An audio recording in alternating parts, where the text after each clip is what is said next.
ಭಾರತ ಸೇವಾದಳ ಜಿಲ್ಲಾ ಹಾಗೂ ತಾಲೂಕು ಸಮಿತಿ ಶಿರಸಿ, ಶಿಕ್ಷಣ ಇಲಾಖೆ ಶಿರಸಿ ಇವರ ಸಹಯೋಗದಲ್ಲಿ ಭಾರತ ಸೇವಾದಳ ಜಿಲ್ಲಾ ಕಚೇರಿ ಶಿರಸಿ ಇಲ್ಲಿ ತಾಲೂಕು ಮಟ್ಟದ ಶಿಕ್ಷಕ ಶಿಕ್ಷಕಿಯರಿಗೆ ಒಂದು ದಿನದ ಪುನಶ್ಚೇತನ ತರಬೇತಿ ಶಿಬಿರವನ್ನು ಜ್ಯೋತಿ ಬೆಳಗಿಸುವುದರೊಂದಿಗೆ ಉದ್ಘಾಟಿಸಿದ ಪ್ರಭಾರಿ ಜಿಲ್ಲಾ ದೈಹಿಕ ಶಿಕ್ಷಣಾಧಿಕಾರಿ ಪ್ರಕಾಶ್ ತಾರಿಕೊಪ್ಪ ಅವರು ವಿದ್ಯಾರ್ಥಿಗಳಿಗೆ ಚೈತನ್ಯ ಶಕ್ತಿಯು ಜಾಗರೂಕವಾಗಬೇಕಾದಲ್ಲಿ ಅವರಿಗೆ ಸರ್ವ ಅಂಗಗಳಿಗೆ ಚಟುವಟಿಕೆ ನೀಡಬೇಕು.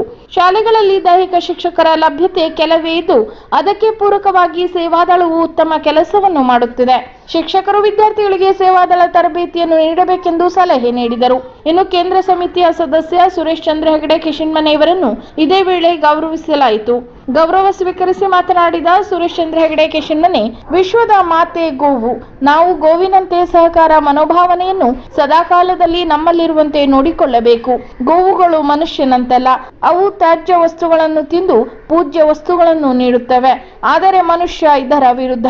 ವಿದ್ಯಾರ್ಥಿಗಳಿಗೆ ಸಹಕಾರ, ಸಹಬಾಳ್ವೆ ಇಂತಹ ಉತ್ತಮ ಮೌಲ್ಯಗಳನ್ನು ಕಲಿಸಲು ಸೇವಾದಳ ಶಿಕ್ಷಕರು ನೀವು ಸಶಸ್ತ್ರರಾಗಿರುತ್ತೀರಿ ಎಂದು ತಿಳಿಸಿದರು. ಇನ್ನು ಈ ವೇಳೆ ದೈಹಿಕ ಶಿಕ್ಷಣ ಪರಿವೀಕ್ಷಕ ಬಿವಿ ಗಣೇಶ್ ಸೇರಿದಂತೆ ಇನ್ನಿತರರು ಉಪಸ್ಥಿತರಿದ್ದರು. ತೋಟಗಾರಿಕೆ ವಿಜ್ಞಾನಿಗಳ ವಿಶ್ವವಿದ್ಯಾಲಯ ಬಾಗಲಕೋಟದಡಿಯಲ್ಲಿ ಬರುವ ತೋಟಗಾರಿಕೆ ಮಹಾವಿದ್ಯಾಲಯ ಶಿರಸಿ, ತೋಟಗಾರಿಕಾ ವಿಸ್ತರಣಾ ಶಿರಸಿ ಘಟಕ ಶಿರಸಿ ಹಾಗೂ ತೋಟಗಾರಿಕಾ ಇಲಾಖಾ ಉತ್ತರ ಕನ್ನಡ ಜಿಲ್ಲೆ ಸಹಯೋಗದೊಂದಿಗೆ ಜಿಲ್ಲಾ ತೋಟಗಾರಿಕಾ ಅಧಿಕಾರಿಗಳಿಗೆ ತೋಟಗಾರಿಕೆ ತ್ರೈಮಾಸಿಕ ಕಾರ್ಯಾಗಾರ ಒಂದನ್ನು ಜುಲೈ 5ರಂದು ಶಿರಸಿಯ ತೋಟಗಾರಿಕಾ ಮಹಾವಿದ್ಯಾಲಯದಲ್ಲಿ ಆಯೋಜಿಸಲಾಗಿತ್ತು.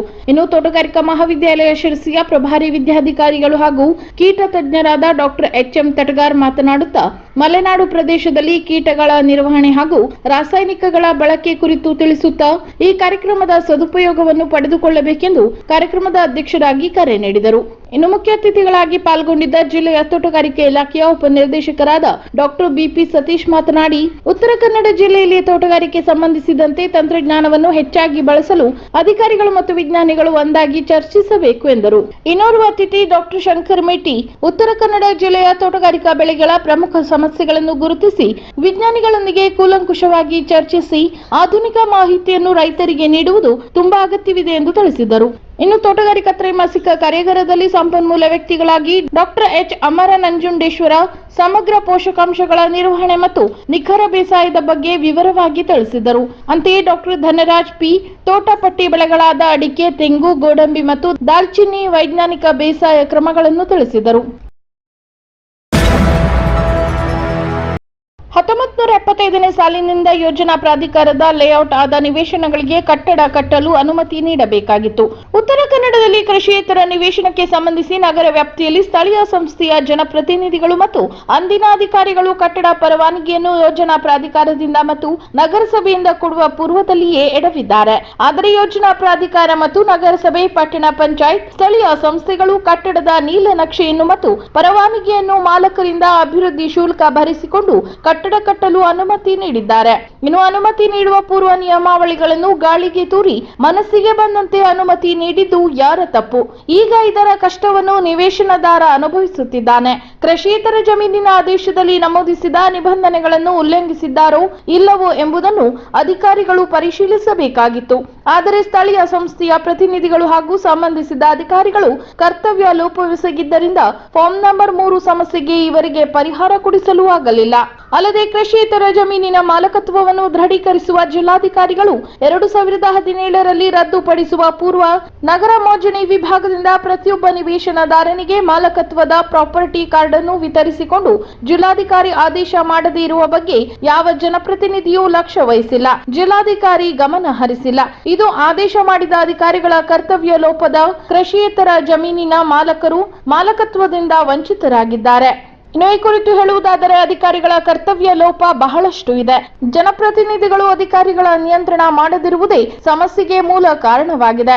ಇನ್ನು ಉತ್ತರ ಕನ್ನಡ ಜಿಲ್ಲೆ ಶಾಂತಿ ಪ್ರಿಯ ಜಿಲ್ಲೆಯಾಗಿದ್ದು ಜನರು ಲೋಕಾಯುಕ್ತರ ಕದ ತಟ್ಟಿದ್ದಾರೆ ಎಂದರೆ ಎಷ್ಟು ಹಿಂಸೆ ಅನುಭವಿಸುತ್ತಿದ್ದಾರೆ ಎಂಬುದನ್ನು ಜನಪ್ರತಿನಿಧಿಗಳು ಅರ್ಥ ಮಾಡಿಕೊಳ್ಳಬೇಕು.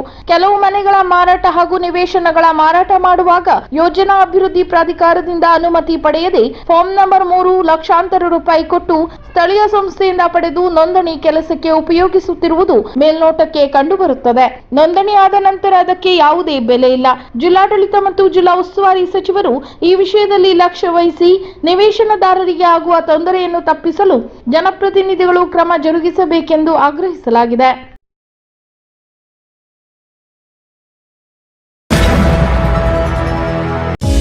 ಶ್ರೀಪಾದ್ ಹೆಗಡೆ ಕಡವೆ ವೈದ್ಯಕೀಯ ವಿಜ್ಞಾನ ಸಂಸ್ಥೆ, ಕಾಲೇಜು ರಸ್ತೆ, ಶಿರಸಿ.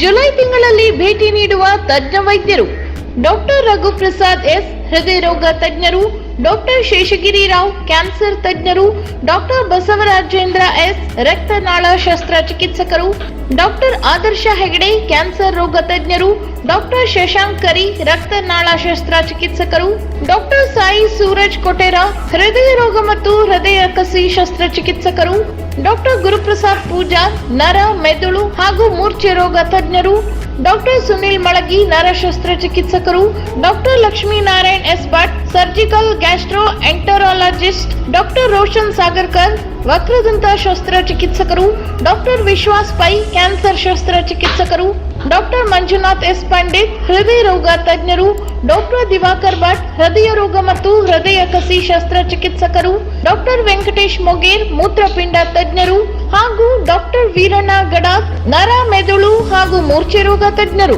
ನಮ್ಮಲ್ಲಿ ಔಷಧ ವಿಭಾಗ, ರಕ್ತ ಕೇಂದ್ರ, ಪ್ರಯೋಗಾಲಯ, ರೇಡಿಯಾಲಜಿ ಹಾಗೂ ತುರ್ತು ಚಿಕಿತ್ಸಾ ವಿಭಾಗದಲ್ಲಿ 24 ಗಂಟೆಗಳ ಸೇವೆ ಲಭ್ಯವಿದೆ.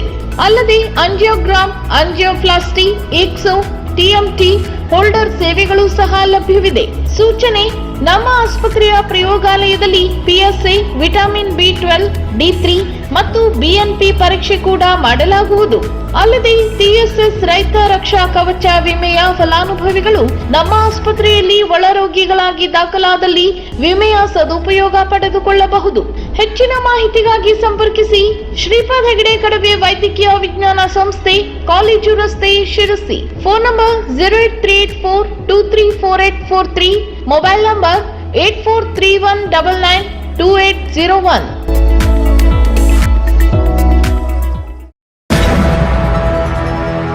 ಮಳೆಗಾಲ ಪ್ರಾರಂಭವಾಗಿದ್ದು ಕಳೆದ 3-4 ದಿನದಿಂದ ಕುಮಟಾ ತಾಲೂಕಿನಾದ್ಯಂತ ತೀವ್ರ ಮಳೆಯಾಗುತ್ತಿದೆ. ಹಲವೆಡೆಗಳಲ್ಲಿ ನದಿ ಪಾತ್ರದಲ್ಲಿ ನೀರು ತುಂಬುತ್ತಿದೆ. ಅಘನಾಶಿನಿ ನದಿ ಉಕ್ಕಿ ಹರಿಯುತ್ತಿದ್ದು ಇದರಿಂದ ಪ್ರವಾಹದ ಮುನ್ಸೂಚನೆಯೂ ಇದೆ. ಈ ಹಿನ್ನೆಲೆಯಲ್ಲಿ ಕುಮಟಾ ಹೊನ್ನಾವರ ವಿಧಾನಸಭಾ ಕ್ಷೇತ್ರದ ಶಾಸಕ ದಿನಕರ್ ಶೆಟ್ಟಿ ನೆರೆಹಾವಳಿ ಮುನ್ನೆಚ್ಚರಿಕೆ ಕುರಿತು ತಾಲೂಕಾ ಮಟ್ಟದ ಅಧಿಕಾರಿಗಳು ಹಾಗೂ ನೋಡಲ್ ಅಧಿಕಾರಿಗಳು ಮತ್ತು ಗ್ರಾಮ ಪಂಚಾಯತ್ ಪಿಡಿಒಗಳ ಸಭೆ ನಡೆಸಿದರು. ಶುಕ್ರವಾರ ಪಟ್ಟಣದ ತಾಲೂಕು ಪಂಚಾಯತ್ ಸಭಾಭವನದಲ್ಲಿ ಸಭೆ ನಡೆಸಿದ ಶಾಸಕರು ಹಾಗೂ ತಹಶೀಲ್ದಾರರು ಮತ್ತು ತಾಲೂಕಾ ಪಂಚಾಯತ್ ಕಾರ್ಯನಿರ್ವಹಣಾಧಿಕಾರಿಗಳು ಪ್ರವಾಹದ ವಿವರ ಪಡೆದುಕೊಂಡರು. ಈ ವೇಳೆ ಅಧಿಕಾರಿ ವರ್ಗದವರೊಂದಿಗೆ ಮಾತನಾಡಿದ ಶಾಸಕರು, ಜನರಿಗೆ ಯಾವುದೇ ವಿಧದಲ್ಲಿ ಸಮಸ್ಯೆ ಆಗದಂತೆ ಅಧಿಕಾರಿಗಳು ಕ್ರಮ ಕೈಗೊಳ್ಳಬೇಕು. ತಗ್ಗು ಪ್ರದೇಶದ ಜನರನ್ನು ಮನವೊಲಿಸಿ ಕಾಳಜಿ ಕೇಂದ್ರಗಳಿಗೆ ಸ್ಥಳಾಂತರಿಸುವುದು, ಧರೆಯ ಅಂಚಿನಲ್ಲಿ ಇರುವ ಮನೆಯವರಿಗೆ ಮುನ್ನೆಚ್ಚರಿಕೆ ನೀಡುವುದು, ಭೂಕುಸಿತ ಹಾಗೂ ಇನ್ನಿತರ ಅಪಾಯಗಳು ಸಂಭವಿಸುವ ಸ್ಥಳಗಳಲ್ಲಿ ತೀವ್ರ ಕಟ್ಟೆಚ್ಚರ ವಹಿಸುವಂತೆ, ಮನೆಗೆ ನೀರು ನುಗ್ಗುವುದು ಅಥವಾ ಇನ್ನಿತರ ಅವಘಡಗಳು ಸಂಭವಿಸಿದ ಸಂದರ್ಭದಲ್ಲಿ ತಕ್ಷಣ ಪರಿಹಾರ ಒದಗಿಸಲು ಅಧಿಕಾರಿಗಳು ಕ್ರಮ ಕೈಗೊಳ್ಳಬೇಕು. ಯಾರೊಬ್ಬರಿಗೂ ಸಮಸ್ಯೆ ಆಗದಂತೆ ಪರಿಹಾರ ಒದಗಿಸುವುದು ಅಧಿಕಾರಿ ವರ್ಗದವರ ಜವಾಬ್ದಾರಿಯಾಗಿದ್ದು, ಈ ಬಗ್ಗೆ ತಕ್ಷಣ ಕ್ರಮ ಕೈಗೊಳ್ಳುವಂತೆ ಸಂಬಂಧಿಸಿದ ಇಲಾಖೆಯ ಪ್ರಮುಖರಿಗೆ ಸೂಚನೆ ನೀಡಿದರು. ಇನ್ನು ಡೆಂಗ್ಯೂ ಪ್ರಕರಣಗಳು ಹೆಚ್ಚುತ್ತಿದ್ದು, ಈ ಬಗ್ಗೆ ಸಾಕಷ್ಟು ಮುನ್ನೆಚ್ಚರಿಕೆ ವಹಿಸುವಂತೆ ತಾಲೂಕು ಆರೋಗ್ಯಾಧಿಕಾರಿ ಆಜ್ಞಾ ನಾಯ್ಕ ಅವರಿಗೂ ಇದೇ ವೇಳೆ ಶಾಸಕರು ಸೂಚಿಸಿದರು. ಈ ವೇಳೆ ತಾಲೂಕಾ ಪಂಚಾಯತ್ ಕಾರ್ಯನಿರ್ವಹಣಾಧಿಕಾರಿ ರಾಜೇಂದ್ರ ಭಟ್, ತಹಶೀಲ್ದಾರ್ ಪ್ರವೀಣ್ ಕರಾಂಡೆ ಹಾಗೂ ನೋಡಲ್ ಅಧಿಕಾರಿಗಳು, ಗ್ರಾಮ ಪಂಚಾಯತ್ ಪಿಡಿಒಗಳು ಸೇರಿದಂತೆ ಇನ್ನಿತರರು ಉಪಸ್ಥಿತರಿದ್ದರು. ಮುನಗೋಡ್ ಪಟ್ಟಣದ ಪ್ರಧಾನ ರಸ್ತೆಗಳಲ್ಲಿ ಲಕ್ಷಾಂತರ ರೂಪಾಯಿ ಖರ್ಚು ಮಾಡಿ ಅಳವಡಿಸಿರುವ ಅಲಂಕಾರ ಬೀದಿ ದೀಪಗಳ ನಿರ್ವಹಣೆಯಲ್ಲಿ ಲೋಕೋಪಯೋಗಿ ಇಲಾಖೆ ವಿಫಲವಾಗಿರುವುದಕ್ಕೆ ರಸ್ತೆಗಳಲ್ಲಿ ಹೆಚ್ಚು ದೀಪಗಳು ಬೆಳಗದಿರುವುದೇ ನಿದರ್ಶನವಾಗಿದೆ ಎಂಬ ಆರೋಪಗಳು ಕೇಳಿ ಬಂದಿವೆ. ಇನ್ನು ಮುನಗೋಡ್ ಪಟ್ಟಣದ ಶಿವಾಜಿ ಸರ್ಕಲ್ ವೃತ್ತದಿಂದ ಬಂಕಾಪುರ ರಸ್ತೆ, ಶಿರಸಿ ರಸ್ತೆ, ಯಲ್ಲಾಪುರ ರಸ್ತೆ, ಹುಬ್ಬಳ್ಳಿ ರಸ್ತೆಯ ಎರಡು ಬದಿಯಲ್ಲಿ ರಸ್ತೆಯ ಕಡೆಗೆ ಬೆಳಕು ಬೀಳುವಂತೆ ಬೀದಿ ದೀಪಗಳ ಕಂಬಗಳನ್ನು ಅಳವಡಿಸಲಾಗಿದೆ. ಕಾಮಗಾರಿ ಮುಗಿದು 1 ವರ್ಷ ಕಳೆಯುವಷ್ಟರಲ್ಲಿ ದೀಪಗಳು ಬೆಳಗುತ್ತಲೇ ಇಲ್ಲ. ಬಂಕಾಪುರ ರಸ್ತೆಗಳಲ್ಲಿ ಕಳೆದ 15 ದಿನಗಳ ಹಿಂದೆ ಕಾಮಗಾರಿ ನಿರ್ವಹಿಸಿರುವ ಗುತ್ತಿಗೆದಾರರು ಕರೆಯಿಸಿ ದುರಸ್ತಿ ಕಾರ್ಯ ಮಾಡಲಾಗಿದೆ. 5-6 ದಿನದ ನಂತರ ಮತ್ತೆ ಪುನಃ ರಸ್ತೆಗಳಲ್ಲಿ ಕತ್ತಲು ಆವರಿಸಿ ಸಾರ್ವಜನಿಕರು ಭಯದಲ್ಲಿ ಓಡಾಡುವ ಪರಿಸ್ಥಿತಿ ಎದುರಾಗಿದೆ. ಇನ್ನು ಪ್ರತಿದಿನ ನೂರಾರು ಸಂಖ್ಯೆಯಲ್ಲಿ ಸಾರಿಗೆ ಬಸ್ ಹಾಗೂ ಖಾಸಗಿ ವಾಹನಗಳು ಮುಖ್ಯ ರಸ್ತೆಗಳಲ್ಲಿ ಸಂಚರಿಸುತ್ತವೆ. ಬೀದಿ ದೀಪಗಳ ನಿರ್ವಹಣೆ ಇಲ್ಲದೆ ಅಪಘಾತಗಳು ಸಂಭವಿಸಬಹುದು. ಈ ರೀತಿಯ ಘಟನೆ ನಡೆಯದಂತೆ ಬೀದಿ ದೀಪ ದುರಸ್ತಿ ಕಾರ್ಯಕ್ಕೆ ಸಂಬಂಧಪಟ್ಟ ಇಲಾಖೆ ಅಧಿಕಾರಿಗಳು ಮುಂದಾಗಬೇಕು ಎಂದು ಸ್ಥಳೀಯ ನಿವಾಸಿಗಳು ಸೇರಿದಂತೆ ಹಲವರು ಅಭಿಪ್ರಾಯ ವ್ಯಕ್ತಪಡಿಸಿದ್ದಾರೆ. ಕರ್ನಾಟಕ ಆರೋಗ್ಯ ಇಲಾಖೆಯು ಹೃದಯಾಘಾತ ಮತ್ತು ಹೃದಯಾಘಾತದಿಂದ ಬಳಲುತ್ತಿರುವ ಜನರಿಗೆ ಚಿಕಿತ್ಸೆ ನೀಡಲು ಪುನೀತ್ ರಾಜ್ಕುಮಾರ್ ಹೆಸರಿನಲ್ಲಿ ಕರ್ನಾಟಕ ರತ್ನ ಡಾಕ್ಟರ್ ಪುನೀತ್ ರಾಜ್ಕುಮಾರ್ ಹೃದಯ ಜ್ಯೋತಿ ಯೋಜನೆಯಡಿಯಲ್ಲಿ ಅಗತ್ಯವಾಗಿ ನೀಡುವ ಇಂಜೆಕ್ಷನ್ ಯಲ್ಲಾಪುರ ತಾಲೂಕು ಆಸ್ಪತ್ರೆಯಲ್ಲಿ ಲಭ್ಯವಿದೆ ಎಂದು ತಾಲೂಕು ಆಸ್ಪತ್ರೆ ವೈದ್ಯ ಮಂಜುನಾಥ್ ತಿಳಿಸಿದ್ದಾರೆ. ಇತ್ತೀಚೆಗೆ ಯುವ ಜನರು ಹೃದಯಾಘಾತದಿಂದ ಬಳಲುತ್ತಿರುವುದು ಗಮನಕ್ಕೆ ಬಂದಿದೆ. ಇದು ಆತಂಕಕಾರಿ ಸಂಗತಿಯಾಗಿದೆ ಮತ್ತು ಅಧ್ಯಯನದ ಪ್ರಕಾರ ಹೃದಯಾಘಾತದಿಂದ ಬಳಲುತ್ತಿರುವವರಲ್ಲಿ 35% ಜನ ತಮ್ಮ 40ರ ಹರೆಯದವರಾಗಿದ್ದಾರೆ. ಹೃದಯ ಸ್ತಂಭನದ ಪ್ರಕರಣಗಳಲ್ಲಿ ಸಾಧ್ಯವಾದಷ್ಟು ಜೀವಗಳನ್ನು ಉಳಿಸಬೇಕು, ಮತ್ತೆ ಅವರಿಗೆ ಜೀವನ ನೀಡಬೇಕು, ಅವರಿಗೆ ಸಮಯಕ್ಕೆ ಸರಿಯಾಗಿ ಚಿಕಿತ್ಸೆ ನೀಡಬೇಕು. ಈ ನಿಟ್ಟಿನಲ್ಲಿ ನಮ್ಮ ಆರೋಗ್ಯ ಇಲಾಖೆ ಮಹತ್ವದ ಹೆಜ್ಜೆ ಇಟ್ಟಿದೆ. ಎದೆನೋವು ಅನುಭವಿಸುವ ಯಾರಾದರೂ ಸ್ಟ್ರೋಕ್ ಸೆಂಟರ್ಗಳಿಗೆ ಭೇಟಿ ನೀಡಿ ತಕ್ಷಣವೇ ಇಸಿಜಿ ಪಡೆಯಬೇಕೆಂದು ಡಾಕ್ಟರ್ ಮಂಜುನಾಥ್ ತಿಳಿಸಿದ್ದಾರೆ.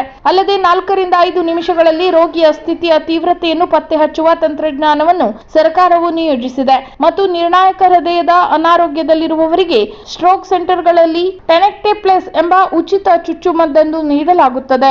ಇದು ಹಠಾತ್ ಹೃದಯ ಸ್ತಂಭನವನ್ನು ತಡೆಯಲು ಸಹಾಯ ಮಾಡುತ್ತದೆ. ಈ ಒಂದು ಟೆನೆಕ್ಟೆಪ್ಲೆಸ್ ಇಂಜೆಕ್ಷನ್ಗೆ 30,000 ರೂಪಾಯಿ ಆಗಿದೆ. ಆದರೆ ಸರ್ಕಾರಿ ಆಸ್ಪತ್ರೆಗಳಲ್ಲಿ ಈ ಚುಚ್ಚುಮದ್ದನ್ನು ಉಚಿತವಾಗಿ ನೀಡಲು ಸರ್ಕಾರ ನಿರ್ಧರಿಸಿದೆ. ತಾಲೂಕು ಮಟ್ಟದ ಆಸ್ಪತ್ರೆಗಳಾದ ಸ್ಟ್ರೋಕ್ ಕೇಂದ್ರಗಳಲ್ಲಿ ಆರಂಭಿಕ ಪರೀಕ್ಷೆ ಮತ್ತು ಚಿಕಿತ್ಸೆಯ ನಂತರ ರೋಗಿಗಳನ್ನು ಹಬ್ ಸೆಂಟರ್ಗಳಿಗೆ ಕಳುಹಿಸಲಾಗುತ್ತದೆ. ಅವುಗಳು ದೊಡ್ಡದಾದ ಸೂಪರ್ ಸ್ಪೆಷಾಲಿಟಿ ಆಸ್ಪತ್ರೆಗಳಾಗಿವೆ. ಅಲ್ಲಿ ಆಂಜಿಯೋಗ್ರಾಮ್ ಅಥವಾ ಆಂಜಿಯೋಪ್ಲಾಸ್ಟಿ ಸೇರಿದಂತೆ ಸುಧಾರಿತ ವೈದ್ಯಕೀಯ ಆರೈಕೆಯನ್ನು ಒದಗಿಸಲಾಗುತ್ತದೆ. ಹೃದಯಾಘಾತ ಮತ್ತು ಹೃದಯಾಘಾತದಿಂದ ಬಳಲುತ್ತಿರುವ ಜನರು ಈ ಸೌಲಭ್ಯದ ಪ್ರಯೋಜನ ಪಡೆಯಬೇಕೆಂದು ಮಾಹಿತಿ ನೀಡಿದ್ದರು. ಇತ್ತೀಚೆಗೆ ನಡೆದ ಜನಸ್ಪಂದನ ಕಾರ್ಯಕ್ರಮದಲ್ಲಿ ರೈತ ಯುವಕರೊಬ್ಬರು ತಮಗೆ ಮದುವೆಯಾಗಲು ಕನ್ಯೆ ಹುಡುಕಿ ಕೊಡುವಂತೆ ಅರ್ಜಿ ಸಲ್ಲಿಸಿರುವ ವಿಷಯ ವ್ಯಾಪಕ ಸುದ್ದಿಯಾಗಿದ್ದು, ಇದು ರೈತ ಯುವಕರು ವಿವಾಹವಾಗಲು ಎದುರಿಸುತ್ತಿರುವ ಸಮಸ್ಯೆಗಳ ಬಗ್ಗೆ ಸಮಾಜದ ಕಣ್ತೆರೆದಿತ್ತು. ಇದಕ್ಕೆ ಪರಿಹಾರವೆಂಬಂತೆ ರಾಜ್ಯದಲ್ಲೇ ಪ್ರಥಮ ಬಾರಿಗೆ ಜಿಲ್ಲಾಡಳಿತದ ಮೂಲಕ ರೈತ ಯುವಕರು ಮಾತ್ರವಲ್ಲದೆ ವಿಕಲಚೇತನರು, HIV ಪೀಡಿತರಿಗೆ ವಿವಾಹವಾಗಲು ಸೂಕ್ತ ವೇದಿಕೆ ಒದಗಿಸುವ ವಿನೂತನ ಪ್ರಯತ್ನಕ್ಕೆ ಉತ್ತರ ಕನ್ನಡ ಜಿಲ್ಲಾಡಳಿತ ಮುನ್ನುಡಿ ಬರೆದಿದೆ. ಉತ್ತರ ಕನ್ನಡ ಜಿಲ್ಲಾಡಳಿತದ ವೆಬ್ಸೈಟ್ http://uttarakanada.nic.in ನಲ್ಲಿ ಜೀವನ ಸಂಗಮ ಎಂಬ ಪೋರ್ಟಲ್ ಆರಂಭಿಸಿರುವ ಜಿಲ್ಲಾಡಳಿತ ಜಿಲ್ಲೆಯಲ್ಲಿನ ಯುವ ರೈತರು, ವಿಕಲಚೇತನರು, ವಿಧವೆಯರಿಗೂ ಸೂಕ್ತ ಸಂಗಾತಿ ಆಯ್ಕೆಯನ್ನು ಪರಿಚಯಿಸಲು ಹಾಗೂ HIV ಪೀಡಿತ ವ್ಯಕ್ತಿಗಳಿಗೆ ಅದೇ ಸಮುದಾಯದ ವ್ಯಕ್ತಿಯ ನಡುವೆ ವೈವಾಹಿಕ ಸಂಬಂಧಗಳನ್ನು ಬೆಸೆದು ಅವರು ಕೂಡ ವಿವಾಹವಾಗಲು ವೇದಿಕೆ ಒದಗಿಸಲಿದ್ದು, ಈ ಮೂಲಕ ಅವರ ಬದುಕಿನಲ್ಲಿ ಸುಗಮ ರೀತಿಯಲ್ಲಿ ಅರ್ಥಪೂರ್ಣ ಸಂಬಂಧಗಳನ್ನು ಏರ್ಪಡಿಸುವಂತೆ ಮಾಡಲು ಪ್ರಯತ್ನಿಸಿದೆ. ಇನ್ನು ಈ ಜೀವನ ಸಂಗಮ ಪೋರ್ಟಲ್ಗೆ ಅರ್ಜಿ ಸಲ್ಲಿಸುವ ಎಲ್ಲ ಅರ್ಹ ಬಳಕೆದಾರರಿಗೆ ಅವರ ವಿವಾಹ ಸಂಬಂಧಗಳಲ್ಲಿ ಸುರಕ್ಷಿತ ಮತ್ತು ಗೌರವಾನ್ವಿತ ವಾತಾವರಣವನ್ನು ಖಾತ್ರಿಪಡಿಸುವ ಜೊತೆಗೆ ವ್ಯಕ್ತಿಯ ಹಿನ್ನೆಲೆಯನ್ನು ಲೆಕ್ಕಿಸದೆ ಸಂಬಂಧಗಳನ್ನು ಬಯಸುವ ವ್ಯಕ್ತಿಗಳಿಗೆ ಸೇತುವೆಯಾಗಿ ಕಾರ್ಯನಿರ್ವಹಿಸುತ್ತದೆ. ಇನ್ನು ವಿವಾಹವಾಗಲು ಅರ್ಜಿ ಸಲ್ಲಿಸುವ ವ್ಯಕ್ತಿಯ ಹಿನ್ನೆಲೆ, ವಾಸಸ್ಥಳ, ಉದ್ಯೋಗ, ಕೌಟುಂಬಿಕ ಪರಿಸ್ಥಿತಿ, ಆತನ ಆದಾಯ, ಮಾನಸಿಕ ಮತ್ತು ದೈಹಿಕ ಆರೋಗ್ಯ ಸ್ಥಿತಿಗತಿ ಬಗ್ಗೆ ಜಿಲ್ಲೆಯ ವಿವಿಧ ಅಧಿಕಾರಿಗಳು ಖುದ್ದು ಸ್ಥಳ ಭೇಟಿ ಪರಿಶೀಲನೆ ನಡೆಸಿದ್ದು, ಅರ್ಹ ವ್ಯಕ್ತಿಗಳಿಗೆ ಮಾತ್ರ ಹೊಂದಾಣಿಕೆಯ ಮುಂದಿನ ಪ್ರಕ್ರಿಯೆಯಲ್ಲಿ ಮುಂದುವರಿಯಲು ಅವಕಾಶ ನೀಡಲಾಗುವುದು. ಇನ್ನು ಸೇವೆಯ ಎಲ್ಲಾ ಧರ್ಮಗಳ ವ್ಯಕ್ತಿಗಳಿಗೂ ಮುಕ್ತವಾಗಿದ್ದು, ಸಾರ್ವಜನಿಕರು ತಮ್ಮ ಧಾರ್ಮಿಕ ಆದ್ಯತೆಗಳನ್ನು ಮ್ಯಾಚ್ ಮೇಕಿಂಗ್ಗೆ ನಿರ್ದಿಷ್ಟಪಡಿಸಲು ಅವಕಾಶ ನೀಡುವುದರ ಜೊತೆಗೆ ತಮ್ಮದೇ ಆದ ಜಾತಿಯೊಳಗೆ ಹೊಂದಾಣಿಕೆಯನ್ನು ಆಯ್ಕೆ ಮಾಡಬಹುದು ಅಥವಾ ಅಂತರ್ಜಾತಿ ಆಯ್ಕೆಗಳನ್ನು ಆಯ್ಕೆ ಮಾಡಿಕೊಂಡು ವೈಯಕ್ತಿಕ ಆದ್ಯತೆಗಳ ಆಧಾರದ ಮೇಲೆ ತಮಗೆ ಇಚ್ಛಿಸುವ ಹೊಂದಾಣಿಕೆಯನ್ನು ತಾವು ಆಯ್ಕೆ ಮಾಡಿಕೊಳ್ಳಬಹುದು. ಇನ್ನು ಈ ಪೋರ್ಟಲ್ ಬಳಕೆದಾರರ ವೈಯಕ್ತಿಕ ಮಾಹಿತಿಯನ್ನು ರಕ್ಷಿಸಲು ಸಂಪೂರ್ಣ ಬದ್ಧವಾಗಿದ್ದು ಎಲ್ಲಾ ಡೇಟಾವನ್ನು ಗೌಪ್ಯವಾಗಿ ಇರಿಸಿ ವಿವಾಹ ನೋಂದಣಿಯ ಉದ್ದೇಶಕ್ಕಾಗಿ ಮಾತ್ರ ಮಾಹಿತಿಯನ್ನು ಬಳಸಲಾಗುತ್ತದೆ. ಉತ್ತರ ಕನ್ನಡ ಜಿಲ್ಲೆಯ ಸ್ಥಳೀಯ ಅರ್ಹ ಯುವಕ ಯುವತಿಯರಿಗೆ ಮಾತ್ರ ಈ ವಿವಾಹ ನೋಂದಣಿಗೆ ವೇದಿಕೆ ಒದಗಿಸಲಾಗಿದ್ದು ಜಿಲ್ಲೆಯ ನಿವಾಸಿಗಳಿಗೆ ಮಾತ್ರ ಇದರ ನೆರವು ದೊರೆಯಲಿದೆ.